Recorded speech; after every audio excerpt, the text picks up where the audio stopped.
기초연금에 가장 제가 여러분들 어르신들께 강조드리고 싶은 거는 네. 시청해라는 겁니다. 시청하지 않으면 절대 주는 게 아닙니다. 예전에 뭐 500만 원짜리 있는지 없는지도 모르는 회원권이 하나 있는데 네. 그거 하나 있다는 이유만으로 그 사람은 월 소득이 500만 원이 되는 겁니다. 그래요? 그래서 기초연금을 못 받습니다. 아이고. 이런 얘기는 어느 누구도 해준 데가 없습니다.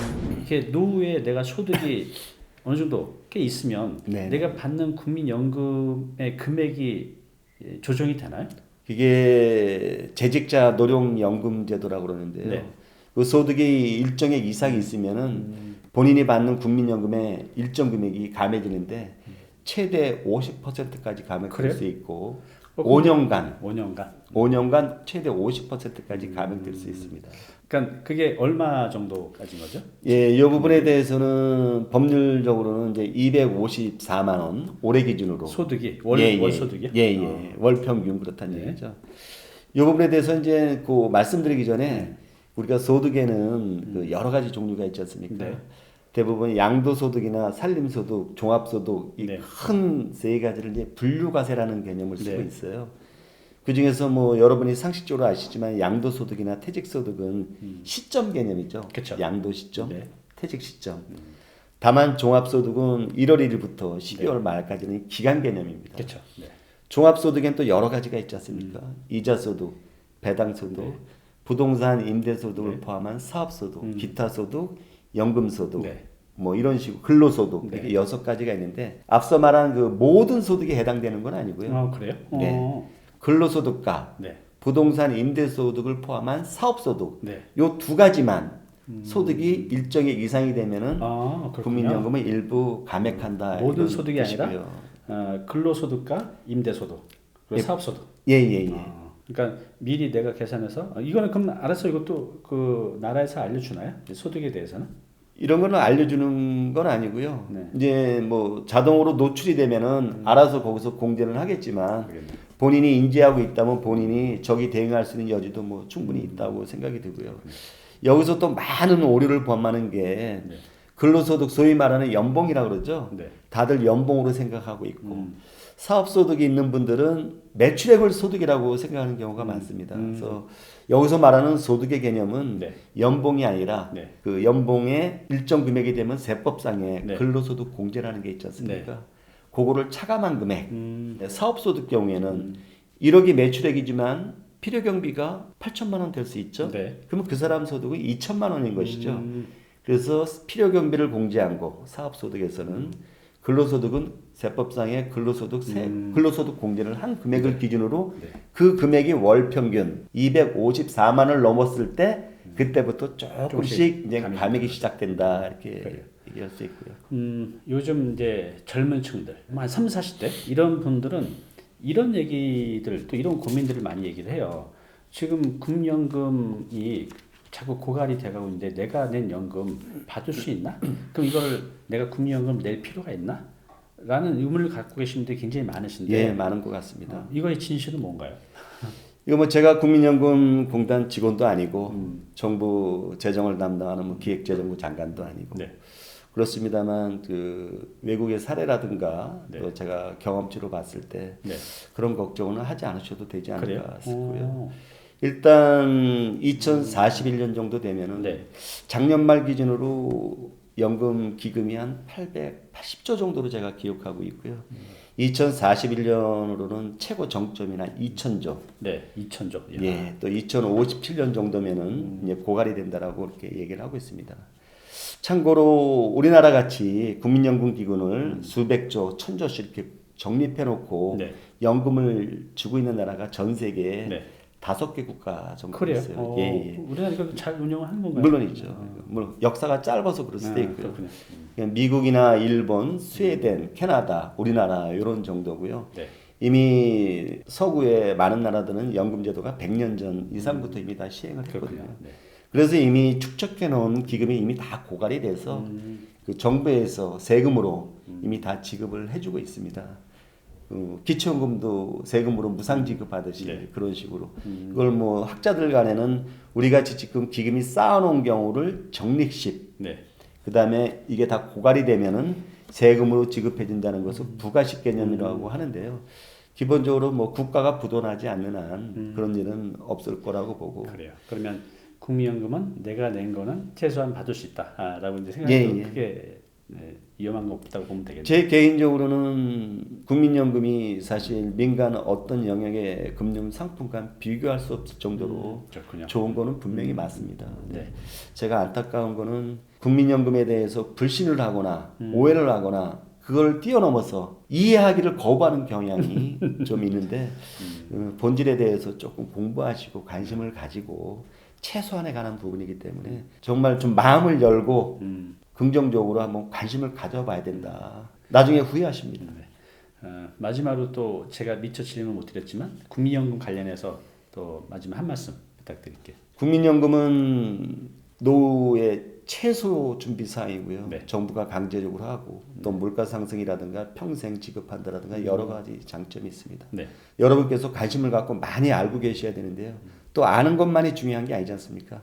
중요한 거는 아는 거를 잘 표현하고 네. 실천하면서 구체화하는 게 그것이 가장 중요한 거기 때문에 네. 직접 공단에 전화하고 문의하시고 필요하면 저한테 메일을 보내신다든가 해서 좀 구체화시키는 게 더 필요하다고 생각합니다. 그래요. 이제 국민연금을 그 수령액이 늘어나면은 이제 경계해야 될 부분이 더 있기는 합니다. 네. 국민연금이 많아짐으로써 추후에 기초연금 수급 대상에서 네.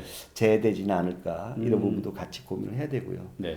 또 기초연금 먼 훗날 얘기 같습니다만 곧 돌아옵니다. 금방 가죠. 네. 예, 65세 이후에 기초연금을 설사 받더라도 기초연금이 일정액 이상이면은 기초연금이 또 감액될 수 있다라는 것도 좀 아셔야 되고 국민연금에도 소득세가 부과가 됩니다. 물론 현재 받고 있는 분들은 뭐 비과세 부분이 많이 있는데 네. 앞으로 우리 후배들은 세금을 내야 될 부분이 발생할 수 있으니까 그래요. 그리고 그게 은퇴 후에 다른 소득이 많으면 종합소득 합산과세 되면 또 늦은 일이라는 게 있지 않습니까? 그래요. 이게 예. 소득이 많으신 분들한테는 이게 꼭 좋은 것만도 예, 아니에요. 그래서 이게 그런 부분도 같이 고민해야 되고 요즘에 이제 또 하나는 국민연금에도 건강보험료가 부과됩니다. 많은 분들이 다 피부로 느끼고 계시질 못해요. 예를 들어서 국민연금을 100만 원 받으면은 현재는 100만 원에 30%인 30만 원, 연간 360만 원이 소득 점수로 부과돼서 예를 들면 뭐 2, 3, 4만 원, 5만 원 이런 식으로 국민연금 건강보험료를 낸다는 얘기죠. 네.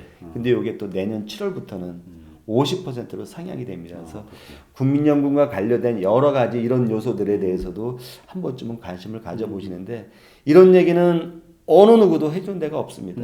그렇기 때문에 나중에 뒤통수를 맞았던 느낌이 들 수도 있고 한데 하여튼 뭐 두루두루 공부를 좀 하셔야 된다고 생각합니다. 네.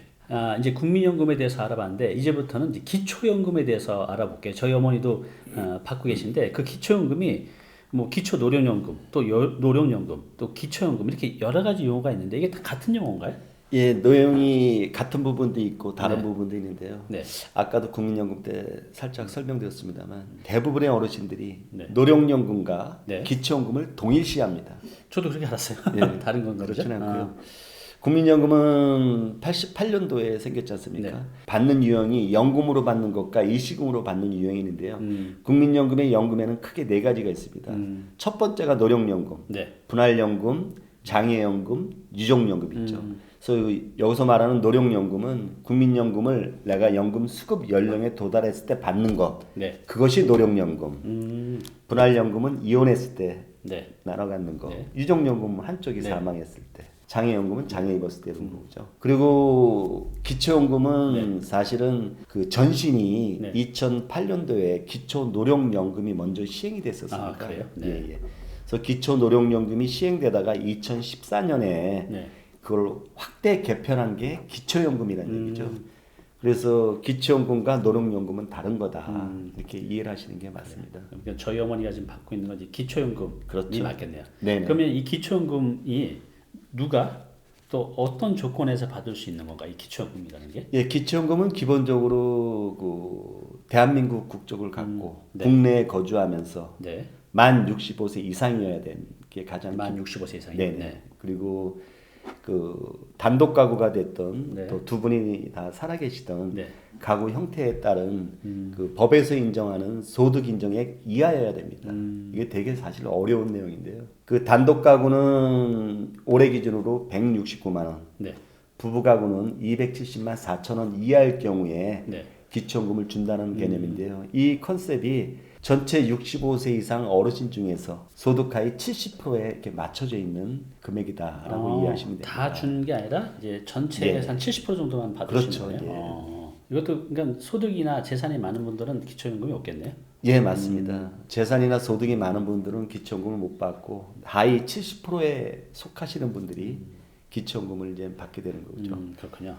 여기 이제 보면 그 소득 인정액이라는 거 아까 잠깐 말씀하셨는데 예, 예. 이거 이제 계산 시에 예. 소득은 평가하고 예. 재산은 월 소득으로 환산한다라고 예. 하는데 이게 굉장히 어려운 너무너무 어려운 이게 얘기고요. 무슨 얘기죠? 쉽게 말씀드리면 그 소득은 그대로 이제 예를 들어서 국민연금이 100만 원이다 그러면 100만 원 예를 들면 소득으로 보느냐 네. 안 보느냐 이런 문제고요. 또 재산은 집이 만약에 5억짜리 있다 그러면 이거를 소득으로 다시 환산하는 과정을 거치는 거예요. 네. 예를 들면은 소득에는 근로소득과 기타 소득이 있고 기타 소득 안에도 여러 가지 그쵸. 소득이 있는데요.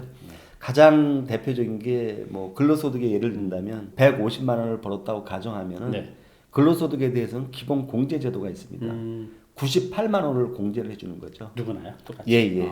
그럼 100만 원 중에서 98만 원 빼면은 52만 원이 있고 52만 원에 추가로 30%를 또 공제해 줍니다. 그러면 뭐 한 10한 6만 원 정도가 또 공제가 되겠죠. 그러면 뭐 30 몇만 원이 소득이란 뜻인 것이죠. 그러게요. 그렇게 따지면 얼마 안 되네요. 그렇죠. 반면에 국민연금 같은 경우는 아무런 소득을 공제해 주지 않고 다 소득으로 들어가는 것이죠. 그래서 이런 내용들이 그 소득의 종류 형태마다 다 다르고요.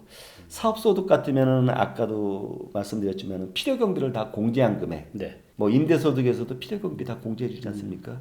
그런 걸 뺀 금액인데 의외로 많은 분들이 각 소득의 종류 형태별로 네. 이런 공제 사항이 있는 걸 잘 모르고 네. 단독으로 169만 원 이상이다. 부부 270만 원 이상이다. 나는 부자다.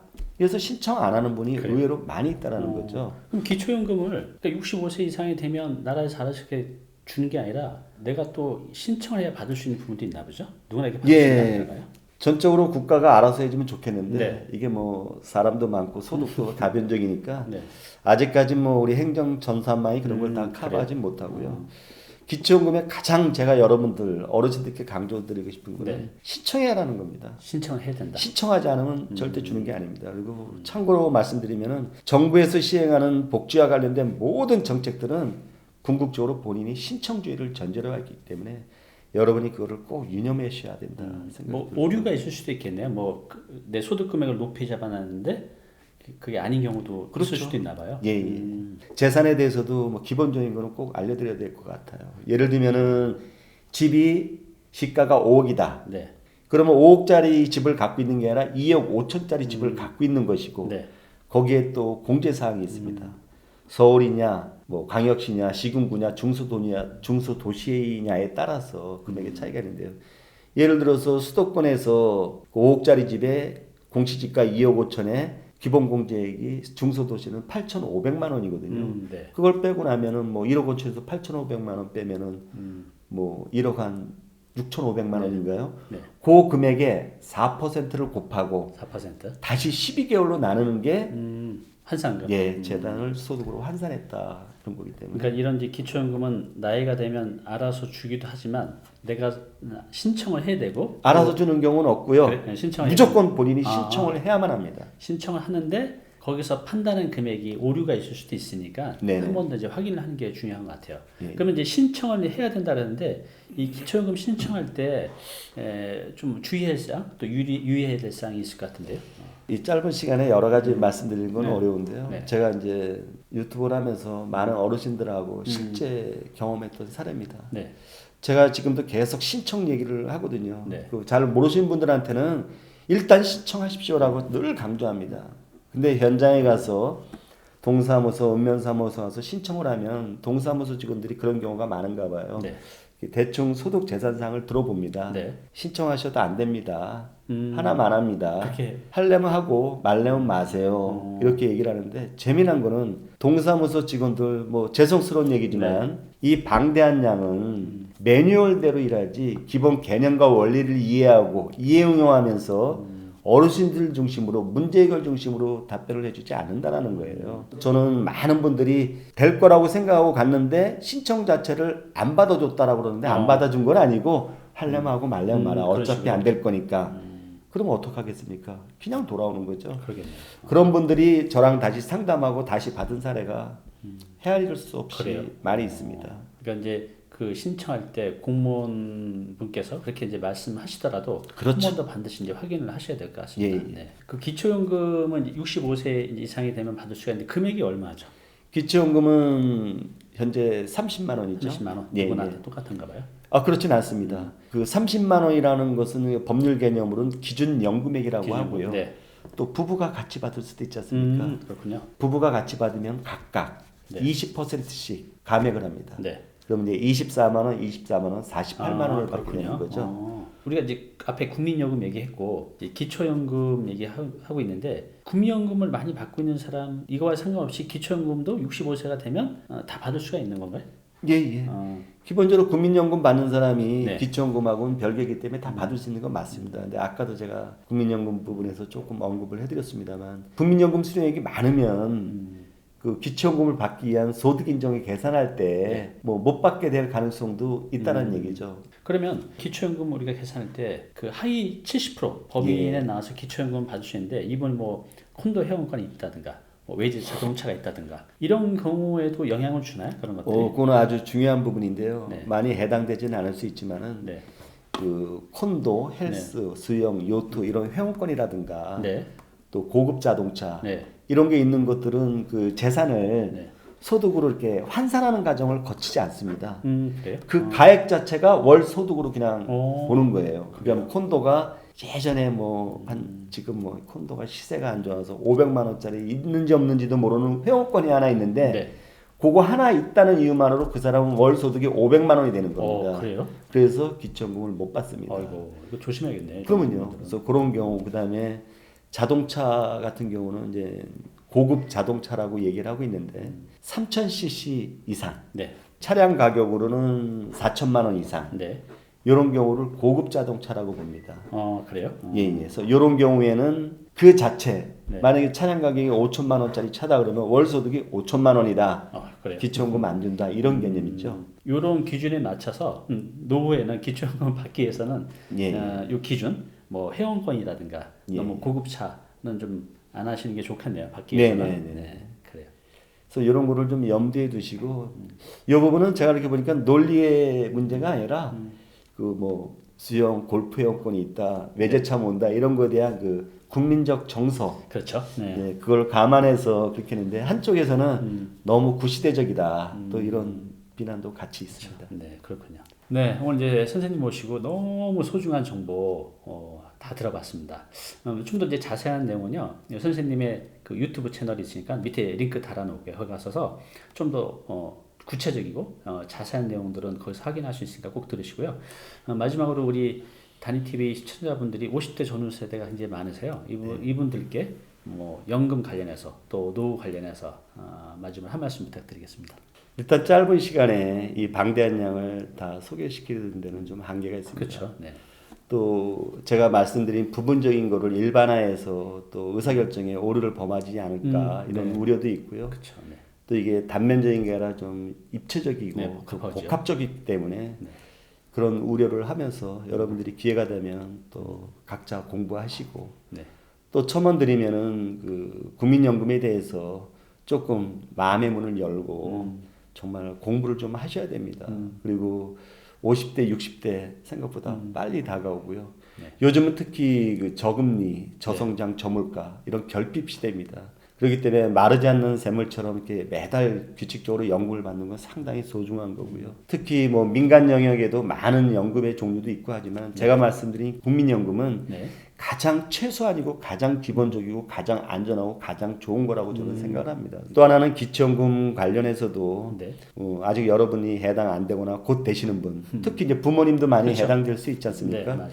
또 자녀들이 부모님을 챙겨드리는 경우도 엄청 많습니다. 효자, 효녀들인데요. 네. 여러분들도 우리 부모님의 기초연금이나 주택연금, 건강보험료 이런 공적 분야에 있는 부분들에 대해서는 깊은 관심을 가지고 잘 이렇게 도움을 받으셨으면 하는 뭐 그런 바람 말씀드립니다. 그래, 오늘 이렇게 나오셔서 정말 소중한 정보 공개해 주셔서 너무 감사합니다. 감사합니다. 예, 감사합니다.